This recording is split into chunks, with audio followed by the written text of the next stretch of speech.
પાવાગઢમાં બનેલી ઘટનાના પડઘા સુરેન્દ્રનગરમાં પણ પડ્યા। જૈન સાધુ ભગવંતોએ સરકાર અને પ્રદેશ ઉપાધ્યક્ષ વર્ષાબેન દોશીને કડક શબ્દોમાં ટકોર કરી જૈન પ્રતિમાઓને નુકસાન પહોંચાડવાના વિરોધમાં સુરેન્દ્રનગરમાં મુખ્ય જૈન દેરાસરથી કલેક્ટર કચેરી સુધી જૈન સમાજે રેલી યોજી। જૈન સાધુ ભગવંતે કહ્યું કે ગુનેગારને સરકાર છાવરે નહીં। જૈન મુનિએ પ્રદેશ ઉપાધ્યક્ષને ટકોર કરી કે હર્ષભાઈ સંઘવીને કહેવાવજો કે મહાત્માઓને બળતરા ખૂબ જ છે। કહ્યું કે આ સરકાર પર પ્રશ્ન છે, આસ્થા અમારી પછી તૂટી છે, પહેલાં તમારું બંધારણ તૂટ્યું છે। કોઈ બંધારણ તોડીને આવી હરકત કરી જ કેમ શકે? તમે આટલા નિષ્ક્રિય કેવી રીતે રહી શકો છો? આ તમારી કાબિલિયત પર સવાલ છે અને આનો જવાબ તમારે તમારી કાબિલિયત દેખાડીને આપવો પડશે।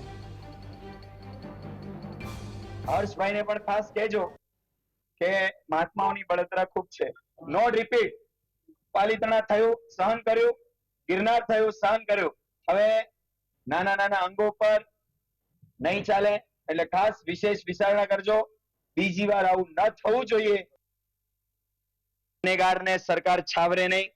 અને વિશેષ આ સરકાર પર પ્રશ્ન છે, આસ્થા અમારી પછી તૂટી છે, પહેલા તમારું બંધારણ તૂટ્યું છે। કોઈ બંધારણ તોડીને આવી હરકત કરી જ કેમ શકે?